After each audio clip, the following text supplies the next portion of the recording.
5:47 na po ng hapon. I don't have any intentions of creating a video this evening, mga ganitong oras. Kasi pag ganito po, nagre-relax na po ako. Pero napagtanto ko, medyo maganda po ang simoy nitong hangin natin ngayong kahapunan na ito. At I would like to tell something sa ating lahat. Maliwanag naman po sa thumbnail natin na as I posted it there, may gusto akong sabihin regarding that, no? At ang liwanag po at ang linaw niyan na anong tawag dito? May mga bagay na si Pangulong Donald Trump ay binitawan na salita. Yan po yan, parang meron siyang ultimatum na ibinigay sa Iran. At parang alas 8 Eastern Time bukas yung expiration nun. So, itong sasabihin ko, how a Christian should react. Okay. Ganito po yan. Pinag-isipan ko mabuti ito kanina. I'm not nababahala or something, pero nababahala ako sa mga kaluluwa na maaring hindi na maligtas dahil hindi na nila marinig ang dalisay na salita ng Diyos. And I'm afraid doon, baka mga kamag-anak natin maiwan na dito at danasan nila. Sa atin wala tayong problema. We are secured. Anytime man nadagitin tayo, walang problema yun no? But how about those people? Siguro this video is only a concerned video. Kasi hindi na po biro yung mga nangyayari. Ang preso ng hangin dito. Dito ako, ayan. Hindi na po biro din yung mga salita na binibitawan na pagbabanta ba yun? Hindi. Ultimatum yun Siguro patigasan lang. Siguro nagmamatigas yun. Isa nagmamatigas din yung isa. Pero kung titignan po natin, yung involved po talaga dito na bansa, biblically, Israel at saka Iran. Dating Persia po yan No? Sila po talaga yung main players dito. Ngayon, dahil nga sa banta na yan, napa-video tayo ngayon, napa-vlog tayo. Wala akong balak gumawa nito sa totoo lang. Alam niyo, whenever the Holy Spirit leads me, dahil talagang alam mo naman yan being led by the Spirit talagang, yan na, di ba? Gagawa tayo. Sabi nung kapitbahay namin, magdasal tayo, magdasal. Hindi ako kumikibo. I'm not, ang tawag dito, I'm not agree dun sa reaction. Magdasal.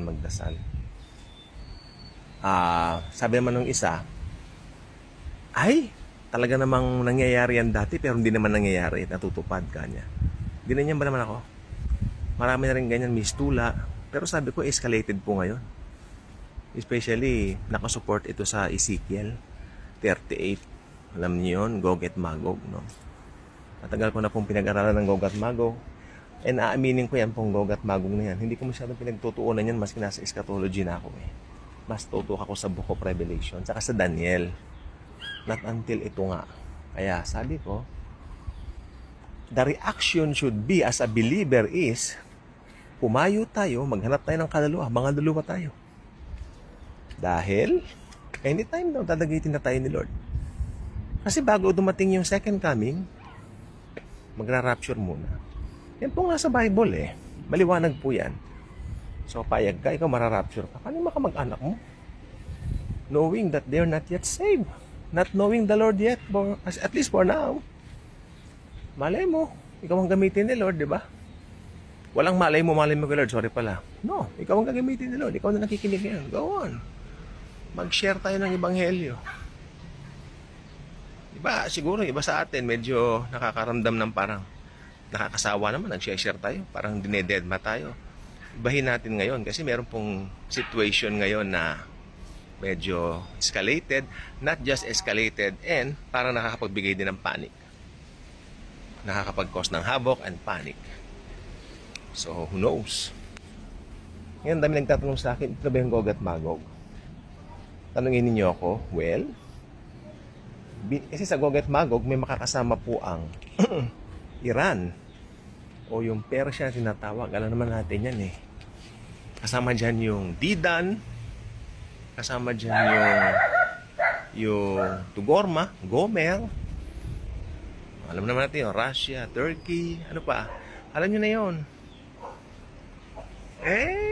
Sabi nung nakausap ko, magdasal, nakakatakot magdasal. Hindi ako kumikibo. Hindi yun ang answer. Nakatakda yan sa Bible, mangyayari yan. Nakahula yan eh. Kristyano ka, di ba? Ba't kontrahin mo ang Bible? Nagdasal ka, Lord, wag sana mangyari. Hindi Habang na-unfold sa atin yan, we know that is happening. Pero wala akong may sagot kung gog at magong na ba yan. Pero ayon sa pag-aaral ko, kung sa 10%, nasa 6%, oo, tama, parang lagpas na yung 5%. Nasaan daw ang Amerika? May nagtanong sa akin kahapon. Kasi nasa Amerika yung mga kamag-anak ko. Sa Bible, ba't daw silent ang Bible? Kasi may interpretation po tayo dyan. Sabi nung iba, dakilang Babylonia daw ang Amerika. Hindi po ako agree doon. Kasi ang tinawag na dakilang Babylonia, nakaupo doon sa 7 mountains, no? 7 burol. Rome. Hindi Amerika. Rome. Kaya hanggang ngayon, Rome ang aking stand. Oy! Regarding that, my stand would be Rome. Not America. America is a very blessed country dahil ang Amerika po ay, despite ng mga pagkaligaw niya, ang Amerika po ay nakafound sa Word of God. Alam niyo po ba kung bakit sa araw ng rapture? Ito po ang isang theory natin dyan. Yung mga pastor na nakausap ko, agree ako sa kanila. Galing Since America, sa 100%, ang Kristiyano sa Amerika 80% naapektuhan ng rapture ang Amerika. Kaya wala nang binabanggit sa Revelation. Kasi raw, nawala na yung lakas ng Amerika nung na-rapture yung maraming Kristiyano. Which is true. Alam niyo po ba karami ngayon na nag-turn? Naligaw ang Amerika, pero sabi ng kapatid ko, yung mga dating mga kabataan na hindi excited kay Jesus, ngayon daw excited, nagtatanong din sa kanya. At nag-evangelize ang sister ko doon. Ganun din yung mga pinsan ko. Kasi, sinatilo tayo Ayun, mabalik tayo sa topic. Kaya hindi na raw binanggit ang Amerika sa Bible during that last year dahil nung nag-rapture, maraming nawalang tao sa Amerika at hindi na makabangon. And I checked that. I agreed with that. Pero yung sasabihin mong Babylonia ang Amerika, I won't go to that interpretation. Dahil, sino ba ang nakaupo sa burol na 7? Rome. Rome pa rin. Ewan ko paano mangyayari lahat ito, Diyos ko Lord. Hindi ko alam. Dito ako para kayo mag-remind lang sa inyo. Mag-evangelize po tayo. Let's share Jesus. Nalulungkot lang ako kasi. Pag nangyari na yan, unfold na lang ako. Iba po ngayong araw na ito. Malungkot. Yes. This is a very different day. Abangan natin bukas yung kay Trump. At pag natin?